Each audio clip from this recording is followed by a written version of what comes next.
हम लोग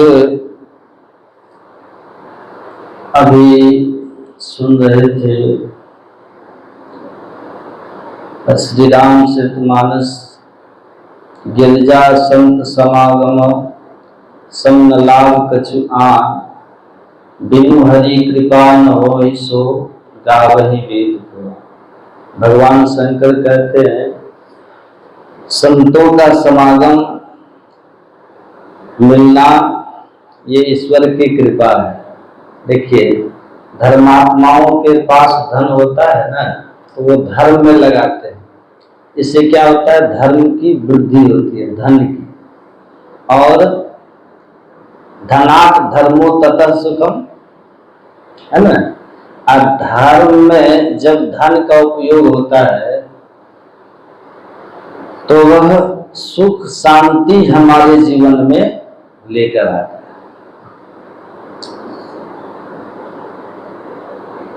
तो भगवान देते भी हैं, दाता के दरबार में देता रहे हजूर, और जैसे गारा राज को देता रहे मजदूर। राजमिस्त्री जब घर का चिनाई करता है, ढलाई करता है, तो जितना मसाला खर्च कर रहा होता है पीछे से मजदूर उतना मसाला पहुंचाते रहता है, कि नहीं। उसी तरह सत्कर्म में, धर्म के कार्य में जो धन लगाते हैं उनको कभी धन की कमी नहीं होती।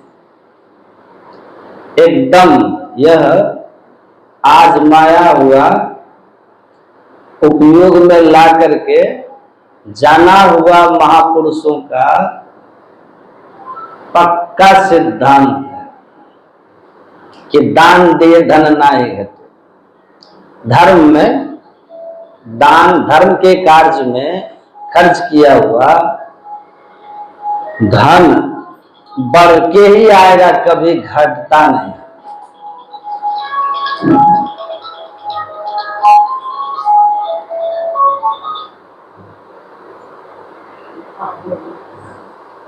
एक सज्जन सुना रहे थे कि बाबा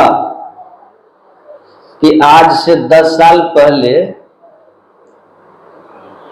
हमारे पास पैसों की ऐसी स्थिति थी कि 50,000 रुपया भी जरूरत पर किसी से हमें लेना पड़ गया था। 50,000 वो सुना रहे थे, लेकिन गुरु महाराज की कृपा से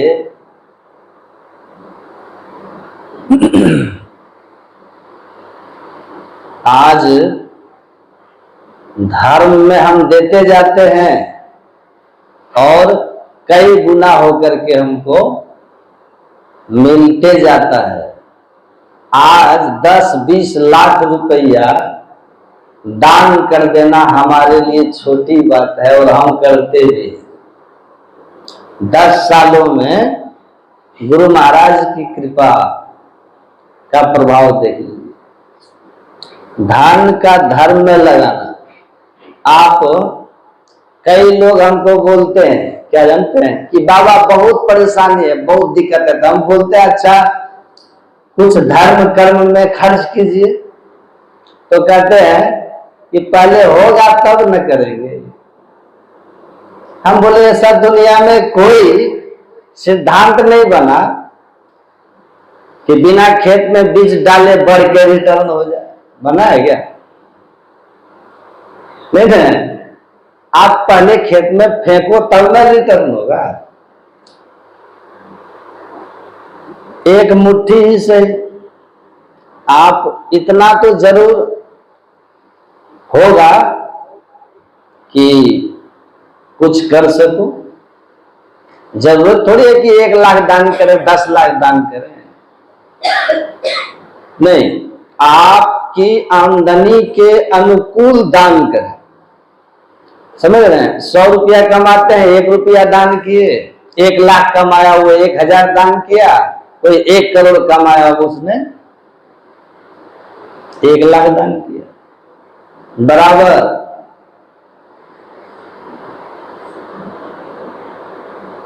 शंकराचार्य जी महाराज भिक्षा मांगने के बूढ़ी के यहाँ, शंकराचार्य कहा भगवान आए हो मेरे घर भिक्षा मांगने, 2 दिन से कुछ नहीं खाए हो, तबीयत भी खराब है, भूख से मैं पहले से परेशान हूं और अति गरीब हूं मैं, कहां से कुछ दे सकती हूं आपको। शंकराचार्य जी ने कहा कि माई कुछ भी नहीं है। कहा नहीं, संत थे ना, संत की महिमा कैसी है, लक्ष्मी चेरी है संतन की, लक्ष्मी है संतन की दासी, रज चाहे कैलाश को वासी, है ना। लक्ष्मी तो संतों की दासी है।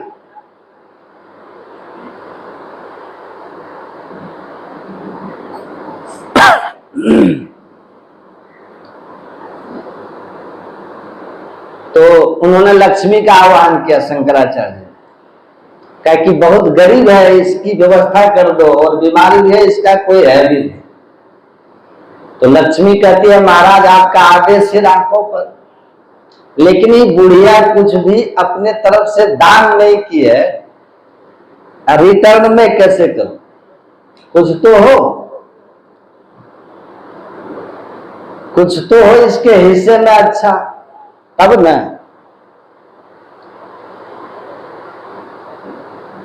तो एक पंडित जी सत्संग कर रहे थे, समझे, बोल रहे थे अपने धन का कुछ हिस्सा सत्पुरुष को दान कीजिए, आज कीजिएगा 2-4 दिन में फल देखिएगा, कह रहे थे।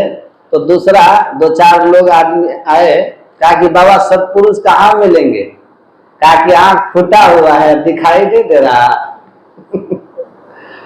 आंख फूटा है, सामने दिखाई नहीं दे रहा है। तो आप लोग वैसा नहीं समझिएगा, है ना, हम अपने को नहीं कह रहे हैं, सत्पुरुष मतलब आप लोग ऐसा नहीं समझिएगा, हम अपने को कह रहे हैं, जरूरतमंद को भी दान कर देना सत्पुरुष के दान करने जैसा है।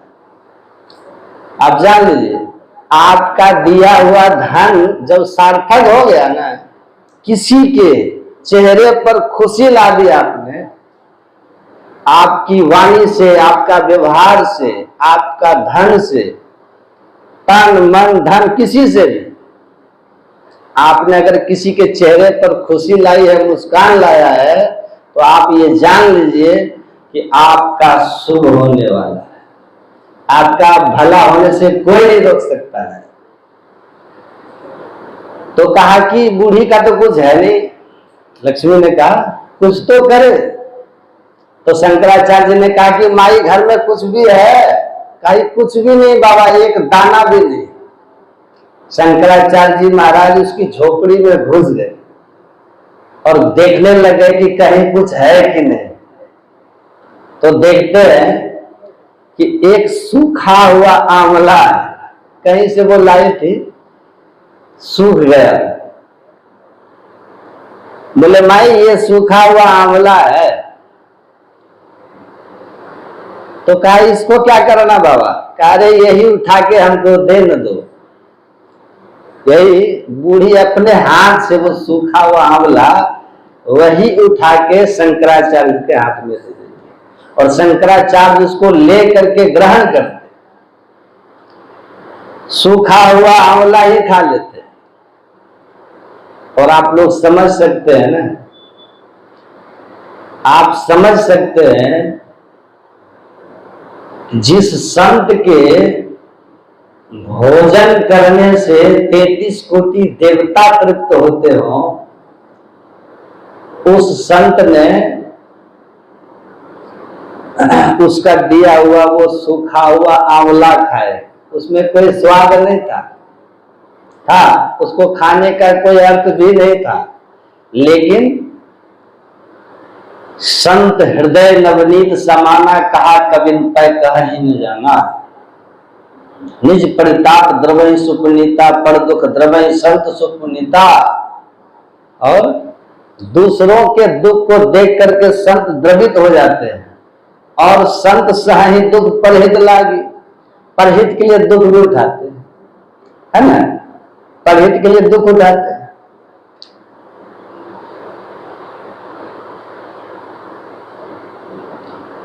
तो शंकराचार्य उन्होंने कहा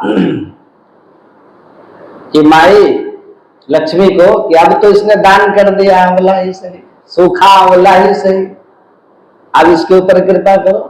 देखिए सूखा आंवला उनके पास था, एक आदमी गंगा किनारे बैठा हुआ था और चावल होता ना, चावल का आटा ले गया था। चावल का आटा होता है, अब थोड़ा सा गुड़ था।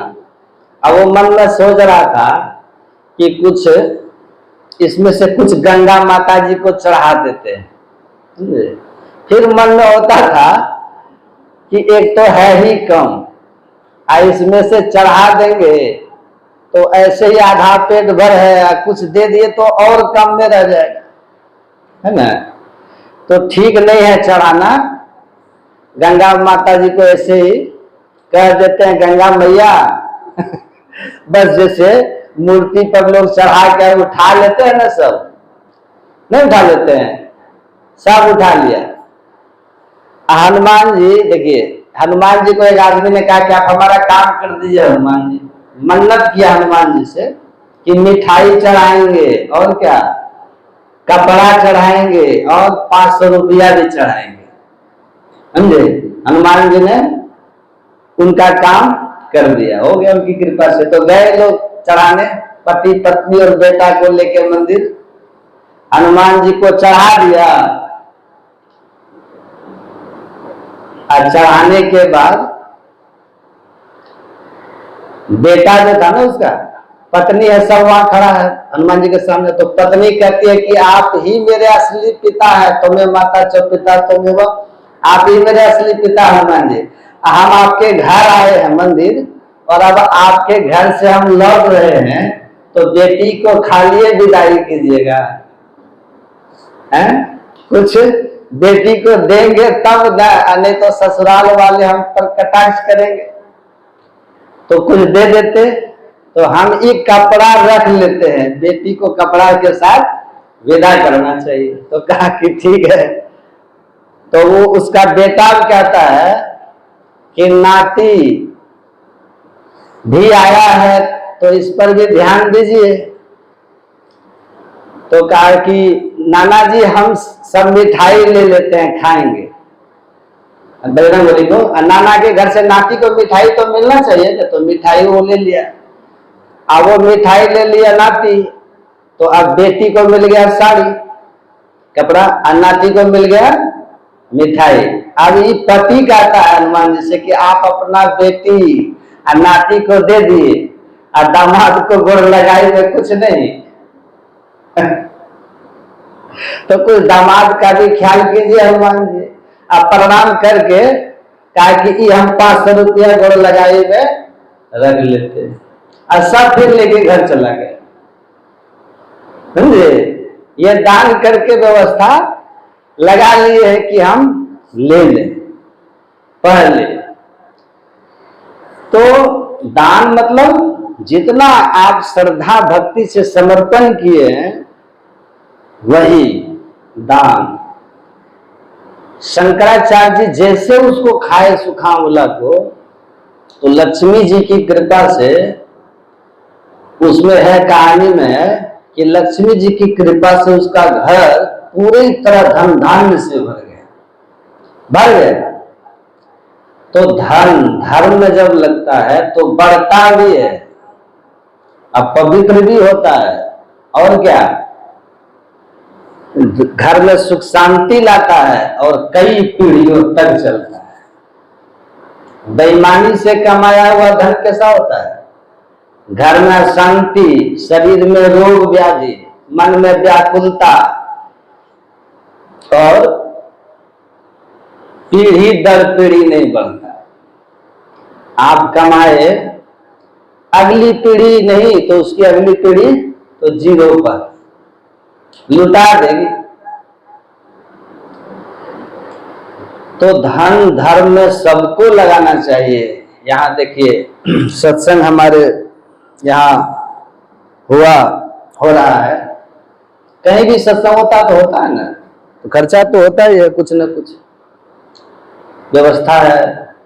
मनुष्य जीवन पाने के बाद भी अगर आपका मन भक्ति की तरफ अग्रसर नहीं होता है तो आपसे बड़ा आपका शत्रु कोई और नहीं।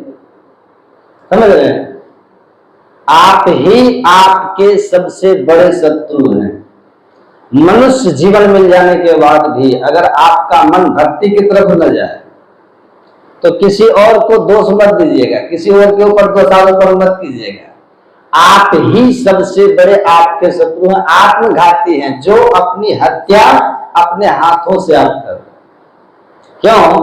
क्योंकि जो मनुष्य जीवन हमें प्राप्त हुआ है ये ही एक ऐसा जीवन है, यही एक ऐसा मार्ग है जिस मार्ग पर चलकर हम और आप सभी भगवत प्राप्ति कर सकते हैं और जीवन के उद्देश्य को प्राप्त कर सकते हैं। समझ रहे हैं? अगर ये नहीं हुआ, अगर हम ऐसा नहीं कर सके तो हमें उसी तरीके से पछताना पड़ेगा जैसे एक बुढ़िया माँ एक नेवले को मारकर पछताई थी। सुने कहानी? सुन लीजिए। एक माँ ने नेवले को मार दिया और बाद में पछताई। क्यों पछताई? सुनिएगा ध्यान से, उसको जरा आपको समझना पड़ेगा। एक माँ थी, उसका छोटा सा बच्चा था, उसका अबोध बच्चा था, पालने में झूलता था। उस घर में और कोई था ही नहीं उनके सिवा। तो उस माँ ने सोचा कि मेरे बाद इस बच्चे का कोई ध्यान नहीं रखता है, तो उसने बच्चे का मन रखने के लिए एक नेवला पाल लिया। माता जी ने नेवला जानते हैं? सांप और नेवले की लड़ाई होती है, तो नेवला वो पाल ली। और वो नेवला भी बड़ा अच्छा उस बच्चे का बड़ा ध्यान रखता। जब मैया कहीं चली जाती जल भरने या किसी और काम से, पहले तो कई कार्य घर के बाहर ही करने होते थे ना, शौच इत्यादि के लिए भी बाहर ही जाना है, स्नान इत्यादि के लिए बाहर जाना है, जल भरने के लिए भी बाहर जाना है। पहले घर में पशु है तो उनके लिए भी बाहर जाना है, कई कार्य करने पड़ते थे बाहर। तो उस बुढ़िया माँ ने या कहें उस माता जी ने नेवला पाला और जब वो माँ बाहर जाती थी तो नेवला उस बच्चे का बड़ा ध्यान रखता था। एक दिन बच्चा पालने में झूल रहा था, अचानक से एक सांप उस बच्चे को खाने के लिए आया। वहां से निकला, बच्चे को देखा तो डसने के लिए जब चला तो वो नेवला वहां था। नेवले ने पूरी शक्ति के साथ सांप से युद्ध किया, लड़ा और अच्छा खासा उसने युद्ध किया, अच्छा खासा उसने लड़ा भी बेचारे ने। और जब उसने अपना युद्ध पूरा कर लिया तो वो नेवला जीत गया, क्योंकि वो नेवला सत्य की तरफ था ना, सत्य में विजय थे। उस बच्चे को बचाना चाहता था, सांप उसे खाना चाहता था, तो सत्य में विजय थे, सत्य की विजय होती है। अंत तो उस नेवले ने उस सांप को मार दिया। मां जल लेके आई तो वो जो नेवला था उसके मुंह से सांप को मारा था, तो सांप का वो ब्लड उसके मुंह पे लगा था। वो इस प्रसन्नता में आगे गया, नेवला जहां पलना था उससे आगे द्वार पे गया कि मेरे को जब वो मां देखेगी तो प्रसन्न हो जाएगी कि मैंने उसके बच्चे को बचाया। बड़ी खुशी खुशी उसके सामने गया। अब मां को आ गया गुस्सा, मां को लगा कि ये तो मेरे बच्चे को, उसके रक्त देखा मुंह पे ना, जब रक्त को देखा तो मां को लगा कि ये मेरे बच्चे को खा के आया। बताओ, मैंने तो इसे रखा था यहाँ अपने बच्चे की रक्षा के लिए, ये तो मेरा ही बच्चा खा के आ गया। तो उसने 1 सेकंड गंवाए बगैर, उसके हाथ में कुछ शस्त्र पहले से था, उस नेवले को मार दिया। माने नेवले को मारने के बाद में वो मां भीतर गई दौड़कर देखने की मेरा बच्चा कैसा है। तो जब बच्चे के पास गई तो बच्चा यो के त्यों पालने में झूल रहा था, खेल रहा था। तो उसको लगा फिर ये इसके बच्चा तो ठीक है, तो इसके मुंह पे ये रक्त कहां से लग गया नेवले के। उसने इधर उधर देखा तो वहां सांप मरा हुआ पड़ा था। तो उसे वो पूरी बात समझने में उसे देर नहीं लगी। हो न हो यही सत्य है कि नेवले ने ही मेरे बच्चे को बचाने के लिए इस सांप को मार दिया, और मैंने बिना सोचे समझे ऐसे इतने अच्छे नेवले को मैंने मार दिया, जो इतना नमक हलाली कर रहा था, नेवला हरामी नहीं, नमक हलाली कर रहा था, जो अपने मेरे बच्चे को सांप से भिड़ गया, मैंने उस बच्चे को मार दिया, मैंने उस नेवले को मार दिया। वो भी बच्चे की तरफ पाला था उसको। तो जैसे उस नेवले को मारकर वो मां पछताई, वैसे ही भजन के बिना जीवन व्यतीत होने पर हम सबको पछताना पड़ेगा, क्योंकि बिना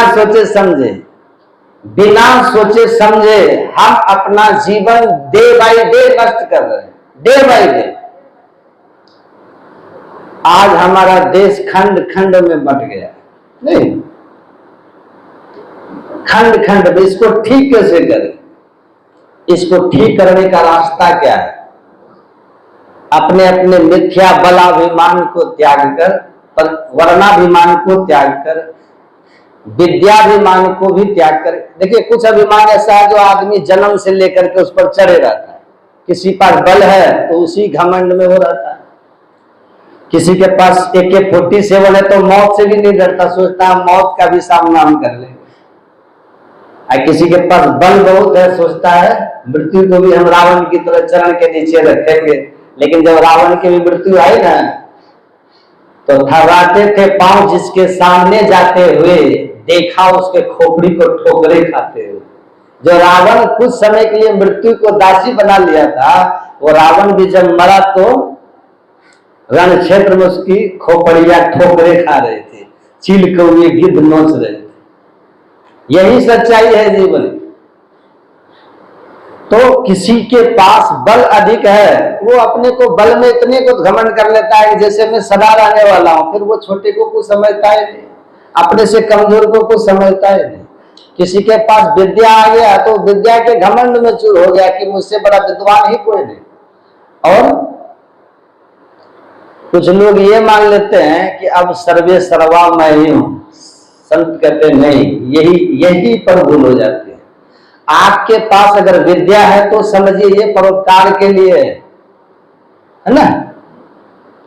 विद्या दूसरे अनपढ़ और निरक्षर की शिक्षा देने के लिए। अगर कोई समाज में निरक्षर है तो आप ये सोचिए कि आपकी विद्या उसको पढ़ा दे, उसको भी ज्ञान दे दे। आप इतने सरल भाव से अपने विद्या का प्रयोग निरक्षरों पर कीजिए, अनपढ़ों पर कीजिए कि वो भी पढ़ लिख जाए। अगर बल है तो अपने बल का प्रयोग असहायों पर कीजिए। धन है तो आप अपना धन का प्रयोग गरीबों पर कीजिए। ज्ञान का प्रयोग कीजिए, ज्ञान है तो। लेकिन जैसे ही ज्ञान आता है हम घमंड से भर जाते हैं। विद्या आई हम घमंड से भर जाते हैं। रूप का घमंड है, धन का घमंड है, बल का घमंड है ना। लेकिन सब कहते हैं कि जिसके पास सच में बल है, जिसके पास सच में विद्या है, जिसके पास सच में ज्ञान है, सच में रूप है, वो कभी घमंड नहीं करता, बल्कि धरती पर उससे विनम्र तो कुछ होता ही नहीं कोई। वो सबको गले लगाते हैं। और इसका उदाहरण आप हनुमान जी को देखिए। विद्या में अतुलित है ना, बल में अतुलित है, धन तो उनके पास इतना है कि उसकी तुलना ही नहीं है, सब सर्वस्व है उनके पास क्या नहीं है। उनकी महिमा में इतना ही संतों ने कहा कि जिनकी किसी चीज की तुलना नहीं। और विनम्रता में देखिए, उनसे ज्यादा विनम्र खोजना मुश्किल है, उनसे ज्यादा भक्ति भाव वाला व्यक्ति खोजना मुश्किल है। संत कहते हैं जब हमारे भीतर सारा झगड़ा मिट जाता है, मन वाणी इंद्रियों का हम स्वामी हो जाते हैं, तो हमारे भीतर से सारा अहंकार चूर चूर हो जाता है। लेकिन ये होगा कैसे? ये संतों के संग से संभव है, सत्संग से। और सत्संग कैसा चाहिए?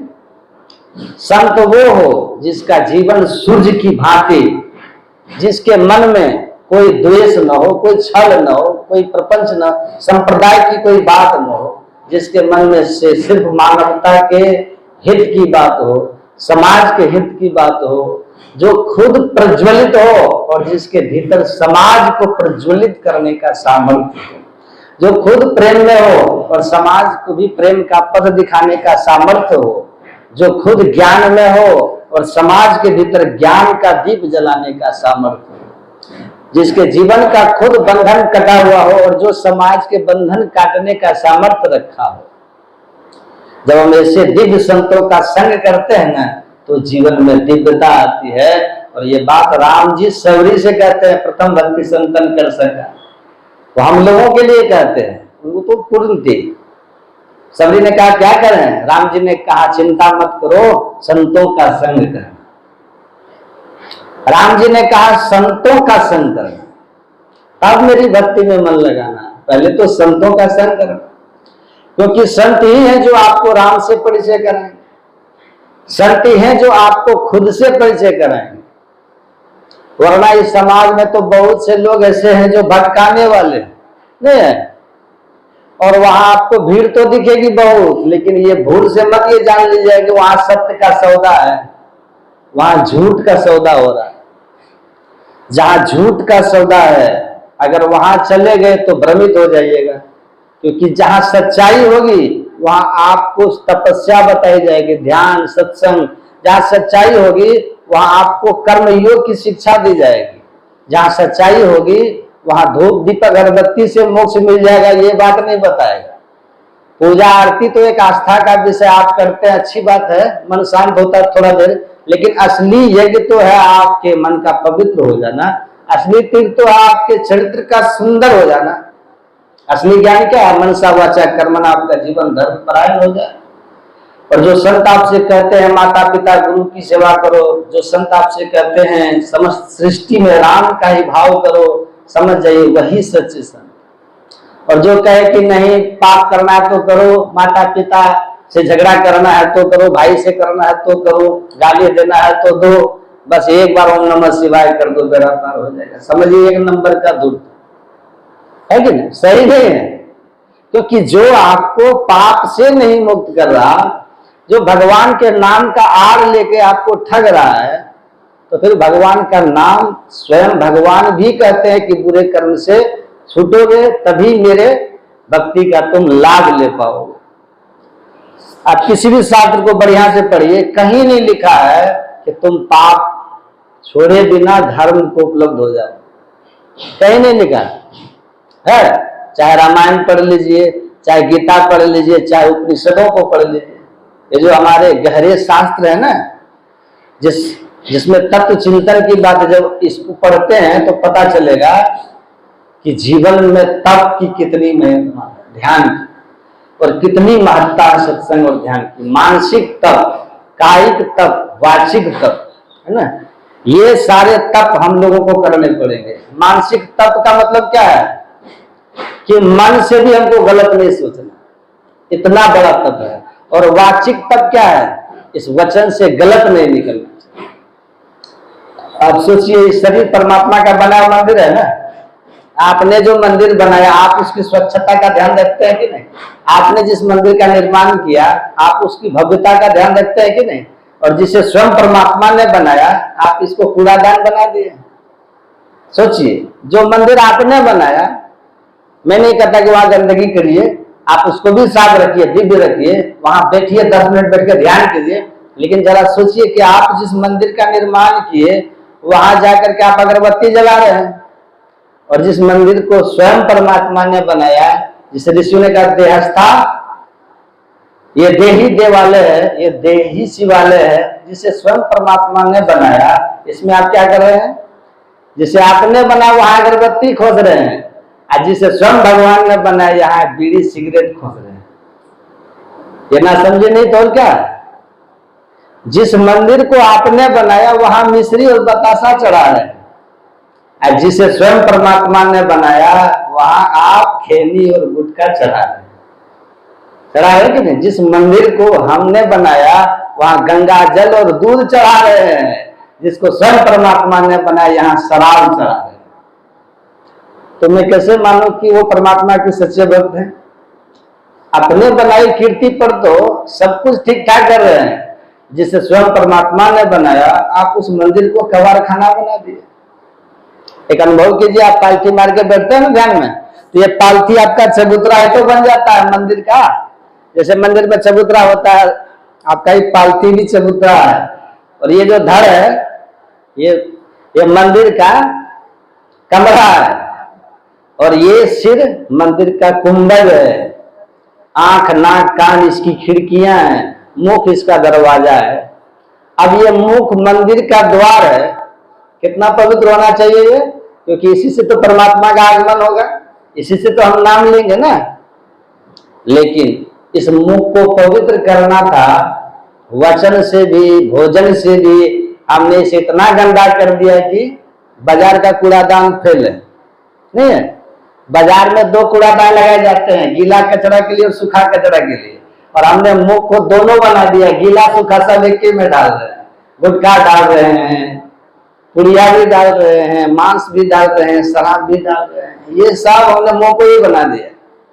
जिस मुख से प्रभु का नाम लेना था, जिस मुख से राम का नाम लेना था, जिस मुख से मीठे वचन बोलना था, उसको हमने कबाड़ खाना बना दिया। आपने भजन सुना ना, तुमने आंगन नहीं बुहारा, कैसे आएंगे भगवान, कैसे आएंगे भगवान, है ना भजन। अब तक गंदा पड़ा दुआरा, अब तक गंदा पड़ा दुआरा, कैसे आएंगे भगवान। हम तो जानते नहीं, यही ना, कैसे आएंगे। एक आदमी ने कहा आंगन में तो झाड़ू लगा दिए, कहा आंगन में नहीं, ये हृदय रूपी आंगन में की बात है। आपका हृदय पवित्र होना चाहिए। हृदय रूपी आंगन में जब आप ज्ञान का झाड़ू लगा देंगे, तब इस हृदय में प्रभु का निवास होगा। लेकिन आज सबसे बड़ा छल क्या चल रहा है, आपके इस हृदय में राम का निवास होना था, तो यहाँ आपने रावण का निवास कर दिया और राम जी को उठा के घर के बाहर मंदिर में डाल दिया, है ना। यही विडंबना है। लेकिन एक भक्त कहते हैं, कोटिक कोटिक मुख कहीं जात न प्रभु के एक एक उपकार, है ना। करोड़ों मुसेबे में आपका उपकार नहीं बता सकता ये देव दुर्लभ तन जो प्रभु ने दिया है, पर इतना से हमारा काम नहीं चलेगा। तदपि नाथ कछु और मांगे, दीजिए परम उदार। हे नाथ, देव दुर्लभ मनुष्य शरीर तो दिया, ये उपकार तो किया, लेकिन एक वरदान और दे दीजिए। भक्त कहता एक उपकार और कर दीजिए, नहीं तो ये जो आपने शरीर दिया है ना, देव दुर्लभ शरीर दिया है, ये उपकार आपने अगर नहीं किया तो ये आपका किया हुआ ये देव दुर्लभ तन का उपकार व्यर्थ हो जाएगा, ये व्यर्थ हो जाएगा। तो संतसेवी जी महाराज कहते थे, महर्षि संतसेवी जी महाराज कहते थे कि बड़े भाग मानुष तन पावा में, बड़े भाग पाइए सत्संगा भी जोड़ो, तब ये सार्थक है। कहते एक उपकार और कीजिए, क्या, विषय बारी मन मीन भिन्न न हो तो पल एक, अताते सहु विपत्ति अति दारुण जन्मत जून्य नहीं। कहते एक कृपा यही कीजिए प्रभु कि हमारा जो ये मन है ना, जिसको आप कह रहे हैं कि विषय उद्देश्य नहीं है मानव जीवन का, लेकिन हमारा मन रूपी मछली विषय रूपी जल में ही डूबा हुआ है। एक क्षण विषय से बाहर होता ही नहीं, और इसको निकालो तो क्या करेगा, या निकालने का यत्न करो तो भागता फिर विषय में ये छटपटाने लगता है ना। आप लोग सब जानते होंगे, ध्यान करने बैठते होंगे तो पता चल जाता होगा कि विषय से हटाने का प्रयत्न करते हैं या एकाग्रता की जब चेष्टा शुरू करते हैं तो मन कैसे छटपटाता है कि नहीं। तो कहते हैं एक उपकार और कीजिए प्रभु, ये अलग होता ही नहीं विषय से, क्या करूं। गुरु महाराज जी कहते हैं 10 दिश विषय जाल से घेरो, तरत नहीं अज्ञान। 10 दिशा, 4 दिशा है, 4 कौन, ऊपर नीचे 10 हो गया ना, 10 दिशा। 10 दिशा विषय जाल घेरे हुए मन को, और आप कहते हैं कि यही तन कर विषय न भाई, भगवान राम कहते हैं ना, नर्तन पाई विषय मन देही पलटी सुधारते 60 विष ले ही, भगवान कहते हैं ना। कि नर्तन पाकर के जो मनुष्य शरीर पाकर जो विषय में मन लगाता वो अमृत छोड़ करके विषय पान करता वो सत है, मूर्ख है। कहते हैं भगवान वो मूर्ख है, वो अज्ञानी है। ये मूर्खता तो हमारी जाती ही नहीं, क्योंकि जिधर जाता हूं विषय ही विषय। आज सब विषय पसारा भव की जा रहा है तो बचूं कैसे? तो एक कृपा कीजिए प्रभु की मन विषय से निकल जाए तब तो जीवन सार्थक हुआ, नहीं तो फिर 84 जाए व्यर्थ हो जाएगा ना, व्यर्थ हो जाएगा। अवसर मिला लेकिन लाभ नहीं ले सके हम, तो इससे बाहर कैसे जाए? भक्त कहता है भगवान से बाहर जाने का रास्ता है। क्या है? सुनिएगा ध्यान से। ये विषय से बाहर जाने का एक रास्ता है। क्या है? उसी को कहते हैं मोक्ष का द्वारा। क्या है? मोक्ष का द्वार। और ये जो मोक्ष का द्वार है ना, यहां इसमें प्रवेश करो तो 10 दिशाएं आपकी छूटेगी। सुन रहे सब? ध्यान से सुनिए। और जो ये भेद बता दे वही कर्मधार सदगुरु है, वही सदगुरु है। नहीं तो फिर संसार का चक्र है, आओ जाओ। तो 10 दिशाओं से छूट जाने की युक्ति मिली है, तो विषय से छूट जाएंगे आप। आंख बंद करते हैं, क्या दिखता है? गुरु महाराज कहते हैं कि आपकी 8 दिशा छूट जाती है, 8 दिशा। लेकिन आंख बंद करके भी ऊपर नीचे का ज्ञान रहता है कि नहीं? कि गर्दन नीचे की ओर की ऊपर की ओर है, रहता है ना 2 दिशा का ज्ञान। ऊपर नीचे ज्ञान रहता है, लेकिन पूरब पश्चिम उत्तर दक्षिण ये 4 कोण में से किधर है तो ये पता आपको नहीं लगा आंख बंद करने पर। ये 2 दिशा कैसे छूटेगी? सुनिएगा। कहते हैं जिस दिन ये 2 दिशा छूट गई ना, उसी दिन आपको अपने आप विषय छूट जाएगा, अपने आप। इसलिए छूट जाएगा कि आप अपने अंदर में वैसा कुछ पा लेंगे जिसके सामने विषय तुच्छ है। अर्ध उर्ध के बीच बसा एक बाग है, बाग के बीच में लहर लहर में शहर है, शून्य आकाश में उठे फुहारा शब्द का। अरे हारे पलटू अंतर धसी के देख तमाशा भंवर का। एक बार उस 10वें द्वार में प्रवेश तो कीजिए, 10 दिशाएं छूटेगी, विषय छूट जाएगा, और तब अपने अंदर में तमाशा देखो। खेल खुली खुली लखी पड़े, अपने अंदर में खेल दिखेगा। और जो अपने अंदर में ईश्वरीय लीलाओं को देखा, शमशील नील अपील पेले खेल खुली खुली लखी पड़े। आंख बंद करने पर जो ये अंधकार देखते हो, इस किसी भी अस्त्र से ये कटने वाला नहीं है। इस अंधकार को काटने वाला क्या है? सदगुरु की बताई सदयुक्ति रूपी दोनों दृष्टि धारों को आप एक करके काट दीजिएगा। अस्त्र शस्त्र से नहीं कटेगा, लेकिन युगल दृष्टि की धारे आपस में जब सट जाएगी तो दृष्टि युगल कर धरु सोई बिंदु में झलकर श्वेत निशान, ये अंधकार फट जाएगा, कट जाएगा, और तब अपने अंदर का तमाशा फिर दिखेगा। कबीर साहब कहते हैं अर्ध उर्ध बीच लगन लगी है, छक्कियों रूप नहीं जात बखाना। कहे कबीर सुनो भाई साहब, उलटी आप में आप समाना। बहिर्मुख से अंतर्मुखी हो जाइएगा। यात्रा शुरू होगी अंतर की, और अंतर की यात्रा जब शुरू होगी ना, तो हमारे गुरु महाराज क्या कहते हैं? सुन रहे थे ना कि अद्भुत अंतर की डगरिया जा पर चल के प्रभु मिलते। दाता सदगुरु धन धन जो राह लखा देते। अचलत पंथ सुख हो तो महा है, जहां अजर झलते।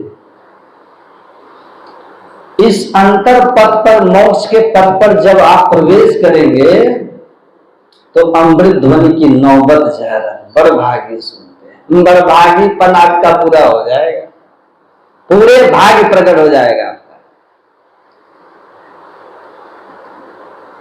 तो संतों ने कहा इस ज्ञान को जब नहीं जान पाए ना तो मनुष्य जीवन फिर पाना व्यर्थ हो जाएगा।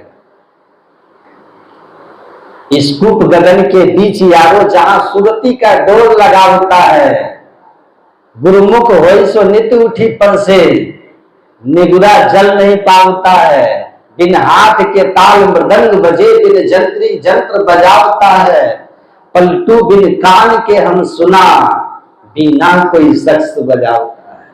कहां पर?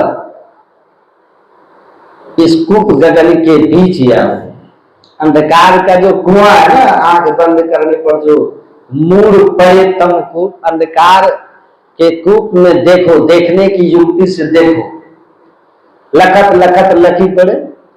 जैसे दृष्टि की दोनों धारें एक होंगी ना, इसके लिए पहले मंत्र जप और इष्ट रूप का ध्यान ठीक ठीक करना पड़ेगा, और तब दृष्टि का ठहराव अल्प भी होने लगेगा ना, अंतर का सुख अनुभव होने लगेगा, चैन अनुभव होने लगेगा। और जब दृष्टि ठीक ठीक सिमटती है, अंधकार से तमसोमा ज्योतिर्गमय, अंधकार से प्रकाश की ओर चलना है। यह मानव जीवन का 3 वेदांत उपनिषद में है, तमसोमा ज्योतिर्गमय, अंधकार से प्रकाश की ओर चलो, असतोमा सदगमय, असत से सत की ओर चलो, मृत्युर्मा अमृतम गमय। शोपेनहावर का नाम सुने होंगे, बड़े दार्शनिक हुए, रक्त संचार का सिद्धांत वाले। शोपेनहावर ने लिखा है कि ये उपनिषद के इन 3 सूत्रों को आप मुझे देकर मुझसे सारा धर्म ग्रंथ ले लीजिए, क्योंकि इन 3 सूत्र के बाद धर्म ग्रंथ में बचता ही कुछ नहीं है। इन्हीं 3 बातों की तो पूरी व्याख्या धर्म ग्रंथ होगी। सारे धर्म ग्रंथ यही नहीं कहते हैं कि अंधकार से प्रकाश की ओर चलो, सत से असत से सत की ओर चलो ना, अपरिवर्तनशील परमात्मा की ओर चलो, और जन्म और मरण के इस चक्र से मुक्ति मोक्ष अमरता की ओर चलो। यही नहीं कहता, यही तो जीवन का उद्देश्य है, और इसी का मूल मार्ग जानना है। और ये जो बताते सदगुरु हैं, जो गुरु बता देते गिरा पिंगला ऊपर पहुंचे सुखमन पाठ उघारा, बयाजी हरिरस की मत वाला, वो हरिरस उसको अपने अंदर में मिलेगा, और हरिरस में ऐसा मस्त होगा कि 10 दिशा में विषय का जल है, वो 10 दिशाओं से ऊपर उठ करके उस ओर हो जाएगा। जिधर विषय सुख नहीं होगा उधर आत्म सुख होगा। तन सुख मन सुख ना सुख तेरो, आत्म सुख निज तेरो, तू तन मन सुख निज के जानो, भयो काल को चेरो। काल के चेहरे तब नहीं बनिएगा, तो अपने अंदर में उठना है, इस मध्य के सूक्ष्म मार्ग को जानना है कि भ्रूण मध्य सच्चिदानंद तेज कुट रूपम तारकम ब्रह्म। ये भ्रूण मध्य कहाँ है, नासाग्र कहाँ है, मोक्ष कहाँ है, 10वां द्वार कहाँ है, इसका भेद जानना है। यही असली गुरु है जो भेद बताते हैं, उसी गुरु के शरण में जाना है। और गुरु मिल गए हैं तो क्या करना है, फिर युक्ति मिली है तो एक न एक दिन मुक्ति भी मिल जाए। युक्ति मिली है तो मुक्ति तो मिलेगी। तो मानव जीवन की सार्थकता भोगों की बहुलता में नहीं, भगवत भक्ति की मादकता में है। महर्षि संत सेवी जी महाराज कहते थे। और कुछ आचार्य श्री का जीवन कैसा है, जीवन भर यही प्रवचन था नंदन बाबा का, यही बोलते रहे कि जीवन में सुख के बाद दुख, दुख के बाद सुख आते रहता है, लेकिन मानव जीवन हमें केवल सुख और दुख भोगने के लिए नहीं मिला है, क्योंकि हम भोग योनि नहीं है जो पूर्वकृत कर्मों के अनुसार केवल फल भोगे। हम साधन योनि है, कर्म योनि है, योग योनि है। हम इस सुख दुख से ऊपर उठकर परमानंद को प्राप्त करना हमें, इसलिए ना मानव जीवन मिला है। तो इसको ठीक ठीक समझ के करना है, ठीक है। संसार में है, लेकिन इस युक्ति को हम जाने, इसको जानना है। भेष आपका कैसा भी हो फर्क नहीं पड़ता है, मूल बात क्या है कि आपको ये आना चाहिए कि ईरा तिष्ठति वामेन पिंगला दक्षिणेन तो तयोर्मध्ये वरम स्थानम यस्तम वेद सवेदविद। ये बाई दाएं दृष्टिधार जो ईरा पिंगला है ना, उसके मध्य में जो श्रेष्ठ स्थान सुषुम्ना है, सुषुम्ने वो परम तीर्थम। इस परम तीर्थ का ज्ञान होना चाहिए। बाल तले त्रिवेणी साजे बिरला कोई जन नहाए, असगुरा है सो नितु थी पर से निगुरा जान न पाए।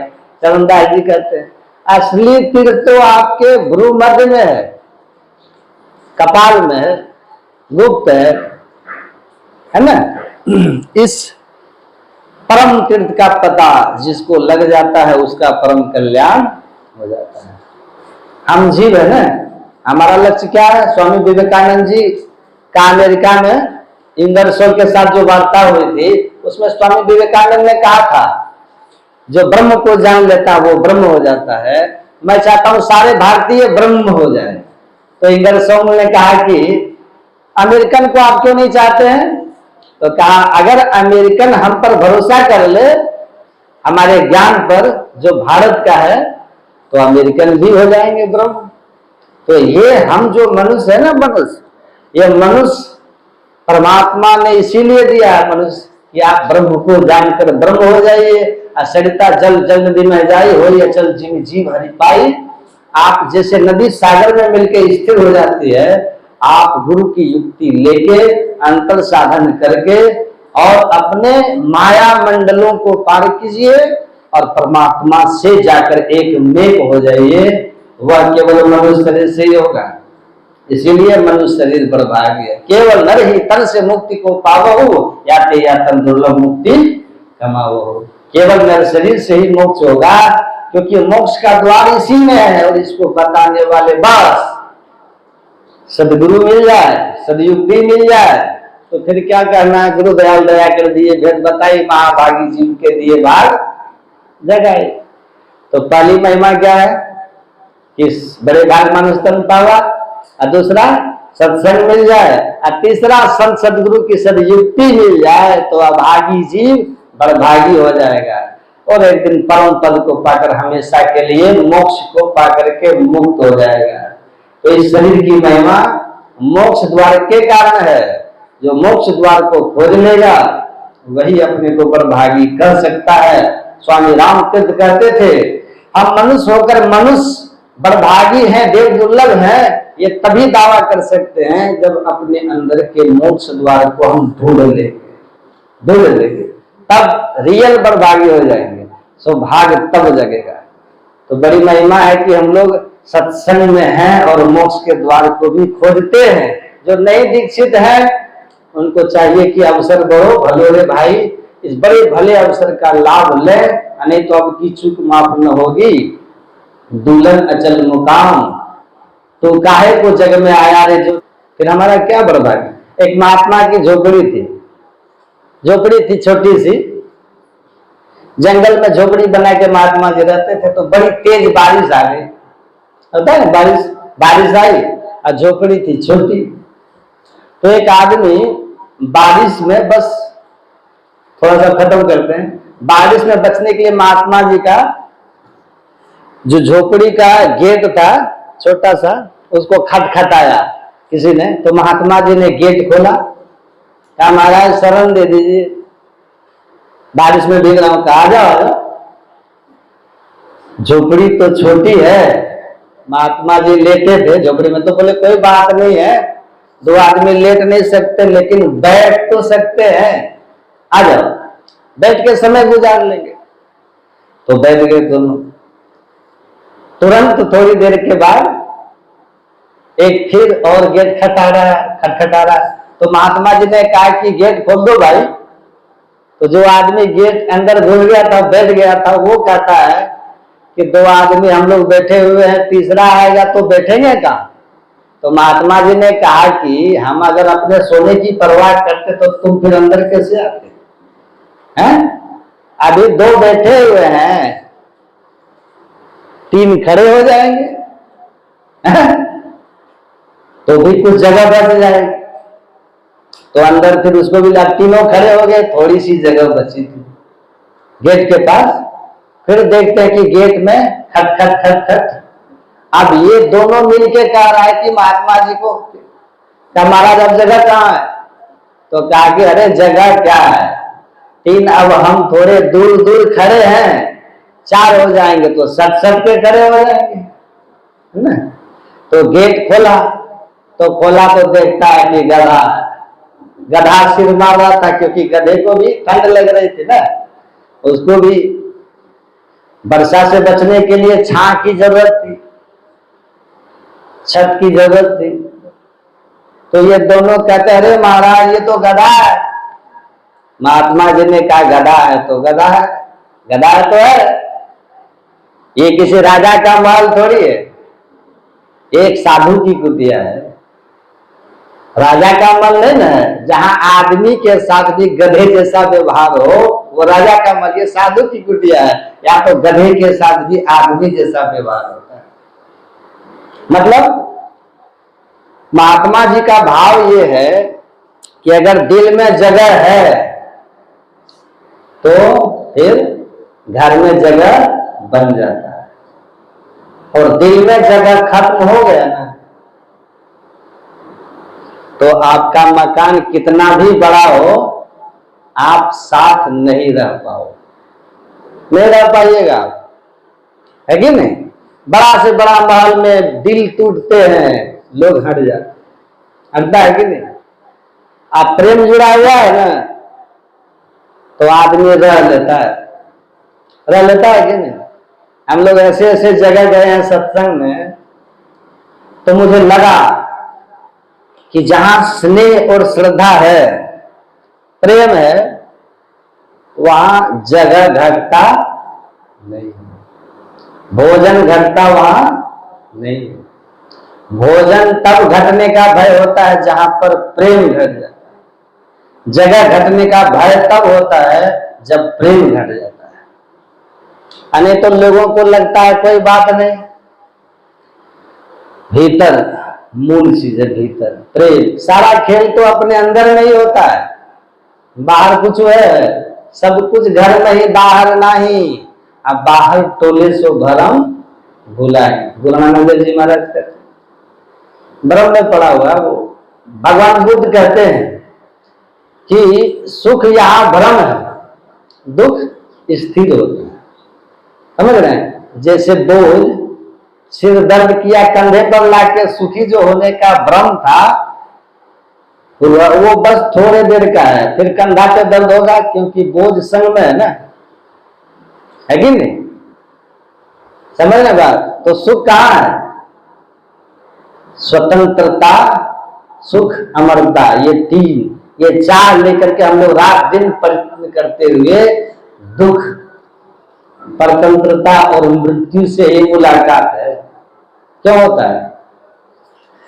तो इसीलिए होता है कि ढूंढने की दिशा गलत है। हम लोग जहां सुख है उधर नहीं ढूंढते, जिस ओर चल करके मृत्यु के मुंह से छूटेंगे उधर हम लोग नहीं जाते। मृत्यु के मुंह से छूटने का मतलब क्या है कि जन्म मरण के चक्र से छूट जाए। देह मिला है तो त्यागना तो पड़ेगा ही ना। परतंत्रता, इसी से मुक्त हो जाना, मन के बस। एक राजा था, एक राजा के दरबार में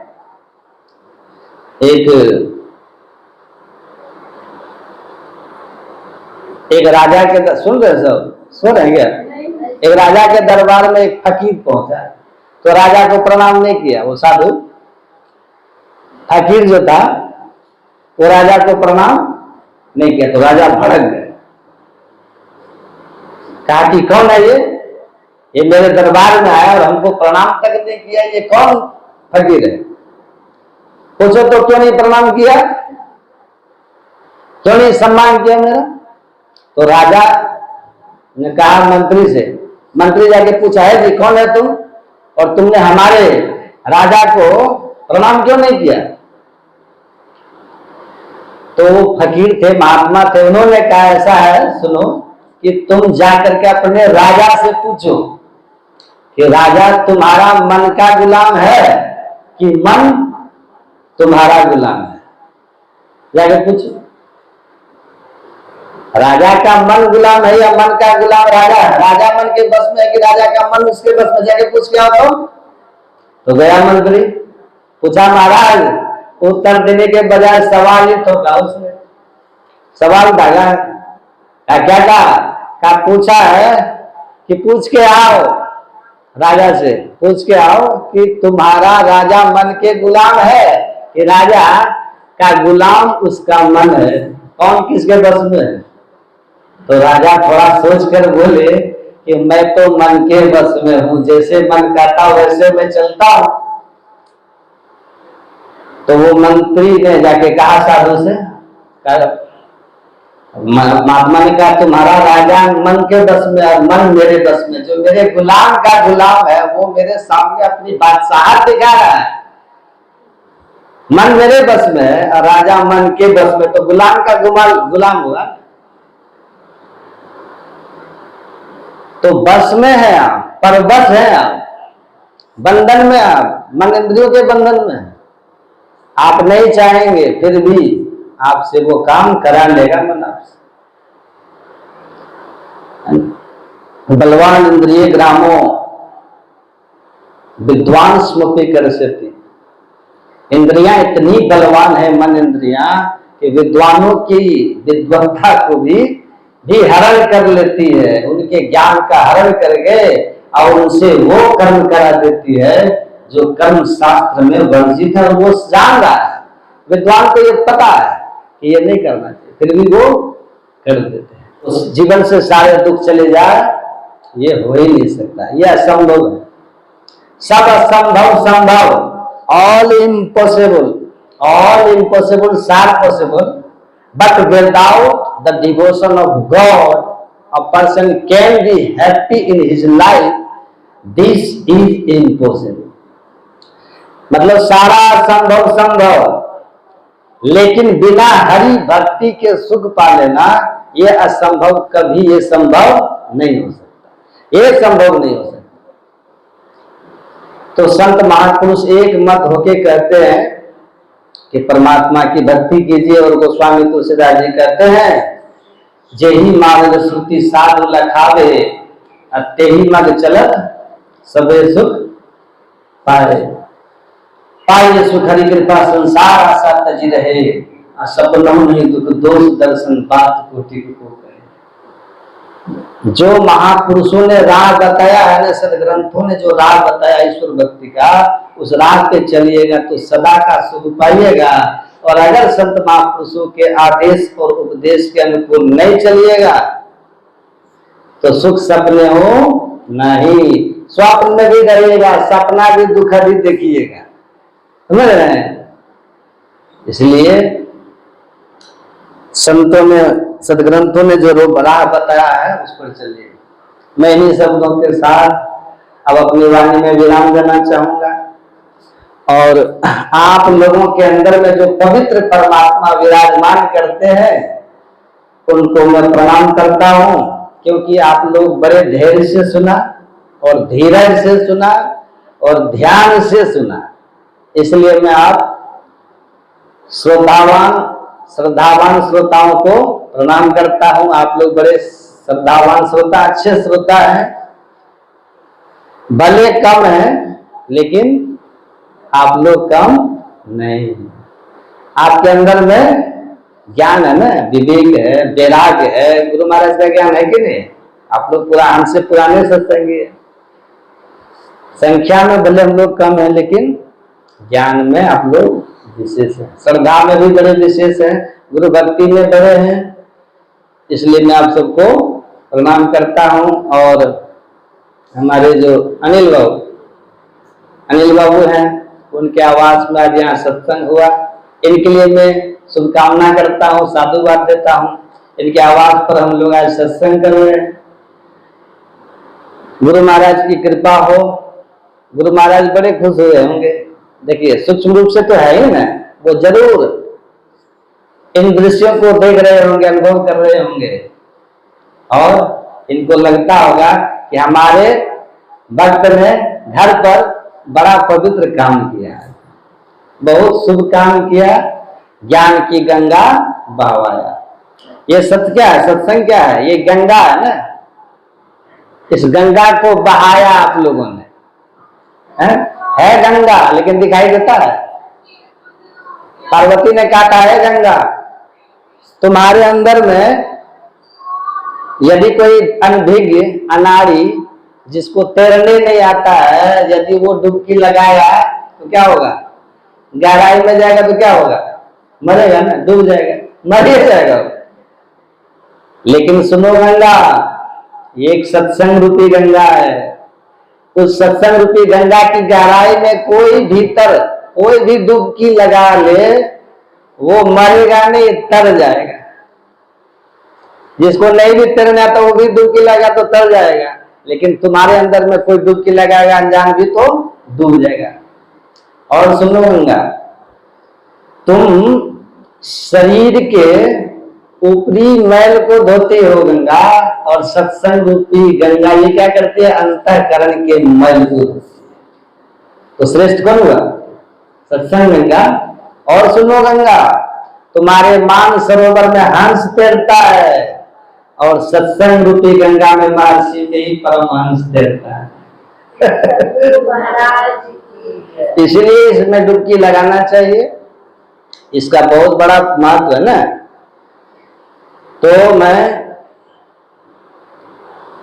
अनिल बाबू को भी, सरिता माता जी को भी, ललिता माता जी को भी, जितने संदीपा जिनके हैं, जितने हैं, सबके मन में श्रद्धा है, भक्ति है, गुरु भक्ति है। आप लोग के लिए भी शुभकामना है, बड़ी श्रद्धा आप लोगों में है, इसलिए मैं बराबर आ जाता हूँ कभी कभी। माता जी ने कहा जाइए बाबा, तो हम भी आ गए, सारठ में थे। और फिर आज हमको रात को जाना है कलकत्ता, इसलिए अभी निकलना पड़ेगा। तो इन्हीं शब्दों के साथ श्री सद्गुरु महाराज की जय।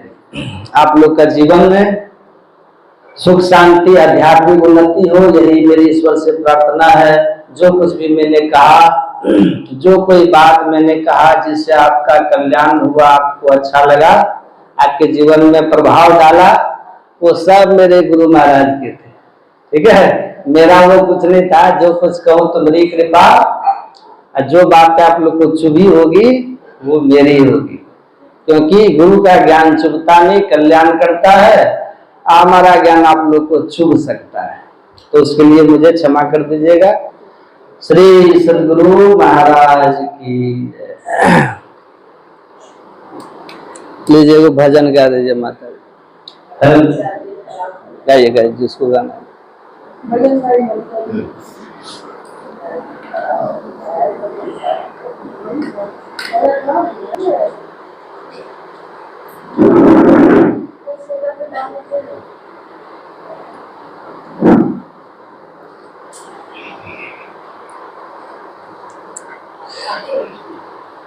जय।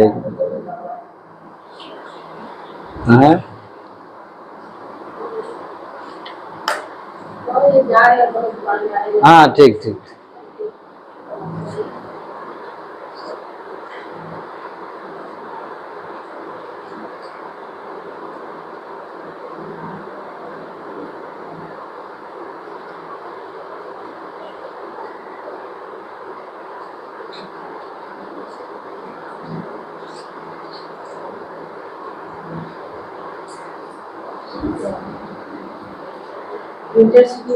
की जय। श्री सद्गुरु महाराज की जय। श्री सद्गुरु महाराज की जय। गुरु की जय। भवनिधि पार स्वामी हो दयालु जी। गुरु की जय। भवनिधि पार स्वामी हो दयालु जी। स्वामी हो दयालु जी। स्वामी हो दयालु जी। गुरु की जय।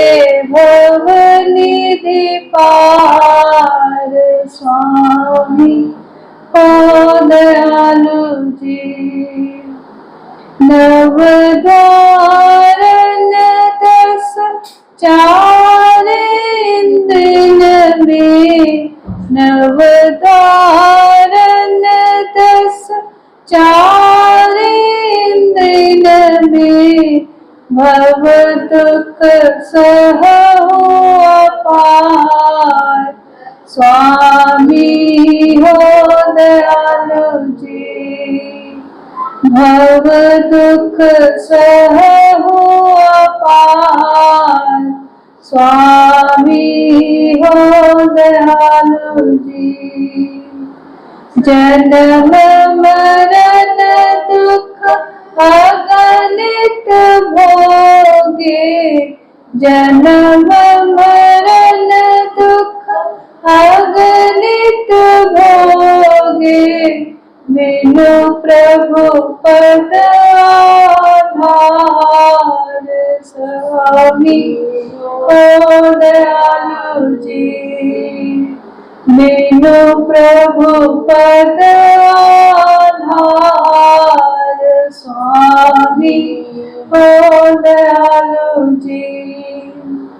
तन धन परिजन मान की ममता, तन धन परिजन मान की ममता, फंसी खोयो तत्सार। स्वामी हो दयालु जी, फंसी खोयो तत्सार। स्वामी हो दयालु जी। मन दृढ़ होना लागू प्रभु पद में, मन दृढ़ होना, मन अति कठिन करार प्रभु हो, मन अति कठिन कराल प्रभु हो। तजयन विषय विकार। स्वामी हो दयालु जी, तजयन विषय विकार। स्वामी हो दयालु जी। मन दृढ़ होना लागू प्रभु पद में, मन दृढ़ होना लागू प्रभु पद में, होत न हो से संभाल। स्वामी हो दयालु जी, होत न हो से संभाल।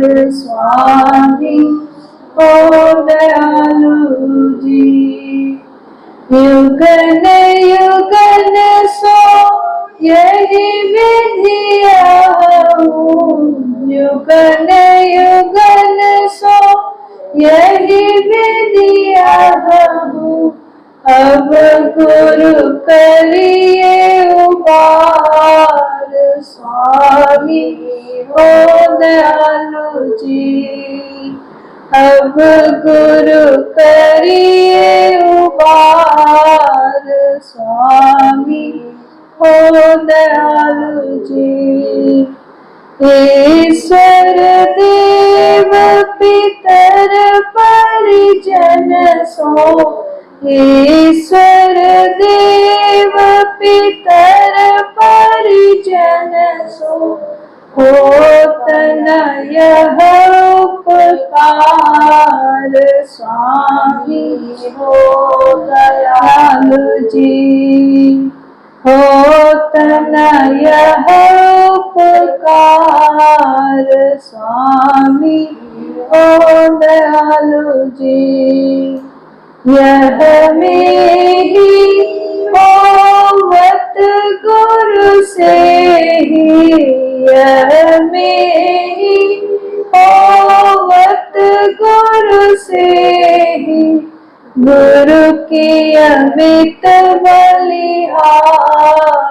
स्वामी हो दयालु जी।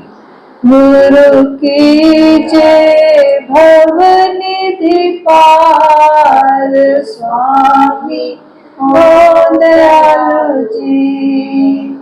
स्वामी हो दयालु जी। स्वामी हो दयालु जी। गुरु की जय भव निधि पार स्वामी हो दयालु जी। श्री सद्गुरु महाराज की